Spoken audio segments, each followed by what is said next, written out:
प्रभाकर हूँ, doctor neurology Fortis hospital.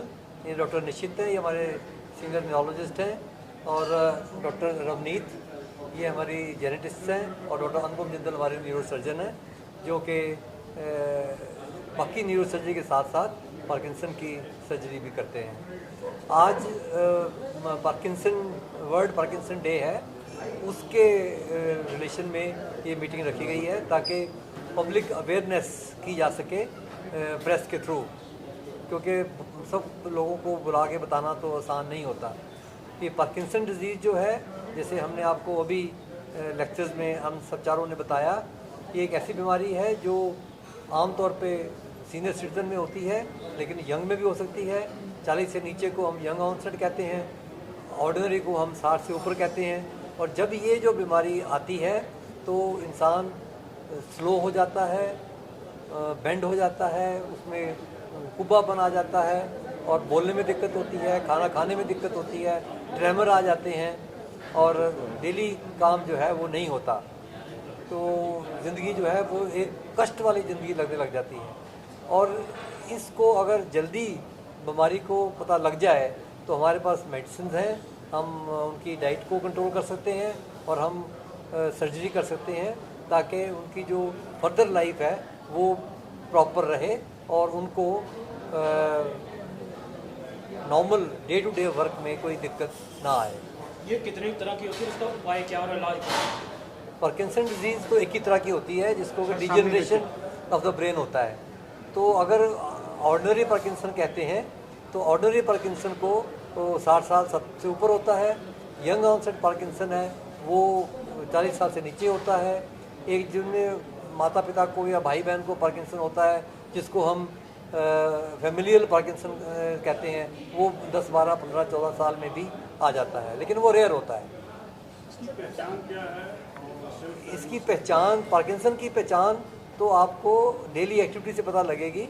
अगर patient जो है वो आगे कंप्लेंट करता है कि जी मैं स्लो हो गया जी, आगे मैं अच्छा लिख पाता था मैं लिख नहीं पा रहा, उसके हैंडराइटिंग बैंक में नहीं माफक आ रहा, वो नहीं मिल रहा, रोटी खाते खाते वो उसका हाथ हिलता है, चम्मच नहीं ले पा रहा, कपड़े ख़राब हो जाते हैं, तो ये पहला सिम्टम होता है।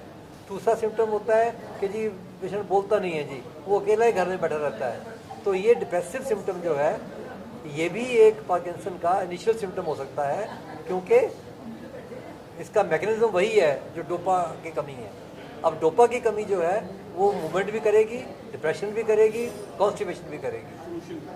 सोल्यूशन इसका एक ही है कि आप जल्दी डायग्नोज करो और जल्दी उसका इलाज शुरू करो।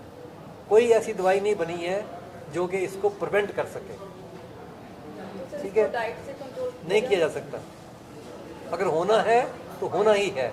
सो पब्लिक को अवेयर यही करना है कि अगर होता है तो जल्दी ट्रीटमेंट लो।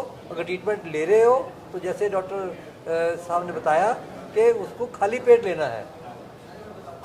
डॉक्टर निश्चित ने यही तो बताया आपको कि अगर पब्लिक को हम यही बता सकते हैं कि भैया खाने के 2 घंटे बाद या खाने से घंटा पहले दवाई खाओ, तो आधा पर्पज़ हमारी दवाई का सॉल्व हो जाता है। डॉक्टर साहब ने सपनों के बारे में ही बताया, इसके विषय में थोड़ा ये जो हम आपको बता रहे थे कि डिप्रेशन होता है या कॉन्स्टिपेशन होती है, ये सब हमारे हार्मोन से होती है। तो हमारे स्लीप के पैटर्न्स होते हैं, उसको हम कहते हैं REM sleep, non REM sleep. तो ये जो पार्किंसन वाले पेशेंट में REM स्लीप जो है वो गड़बड़ आ जाती है, तो उसके गड़बड़ होने से सपने गलत आते हैं या लंबे सपने आते हैं, और या पेशेंट कहता है जी मैं तो सारी रात सोया ही नहीं, मैं सपने ही देखता रह गया। तो एक्चुअली उन पेशेंट में भी पार्किंसन होने का चांस हो सकता है। डिप्रेशन से कितना डिफरेंट है? ऐसे होता है, हर एक डिप्रेशन पेशेंट को पार्किंसन नहीं होता, लेकिन large number of Parkinson patient को डिप्रेशन होता है। सर अगर इलाज कॉस्ट की बात करें तो इसका जो दवाइयाँ हैं बहुत सस्ती हैं, और रूटीन दवाई का जो है वो आपका एग्जैक्ट प्राइस तो पता नहीं है। अफोर्डेबल है, कई दवाइयाँ तो इसकी सरकार देती भी है, तो लेकिन इसका खर्चा अगर आप 1 महीने की पार्किंसन डोपा जो मेन ड्रग है अगर आप वो लेंगे, जो सब्सिडाइज ड्रग है, गवर्नमेंट ने एसेंशियल ड्रग लिस्ट के अंदर डाला हुआ है, तो 40 या 50 रुपये का पत्ता आएगा। तो आप लगा दीजिए कि 1500-2000 से ऊपर खर्चा नहीं आता, महीने का बता रहा हूँ आपको। तो पार्किंसन की दवाइयाँ अफोर्डेबल हैं, गवर्नमेंट ने उनको रेगुलेट करके रखा हुआ है। और आपके हॉस्पिटल में कितना खर्चा आया? दवाई का तो कोई खर्चा नहीं आता। ट्रीटमेंट तो देते होंगे आप लोग। देखो ऐसे है, सर्जरी में मेन कॉस्ट इम्प्लांट का है, जो मशीन है एक्चुअली वो भी इंडिया में आती नहीं है, वो सिर्फ 3 अमेरिकन कंपनीज बनाती हैं।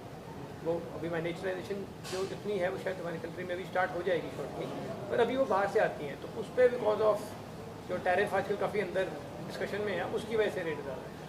Thank you sir.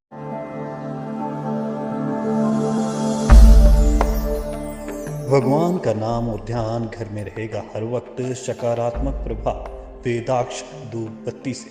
वेदाक्ष ज्योति सेवा संस्थान द्वारा अभिमंत्रित धूप बत्ती रोज, मोगरा और बेलपत्र की महक से लक्ष्मी का होगा वास। वेदाक्ष धूप बत्ती।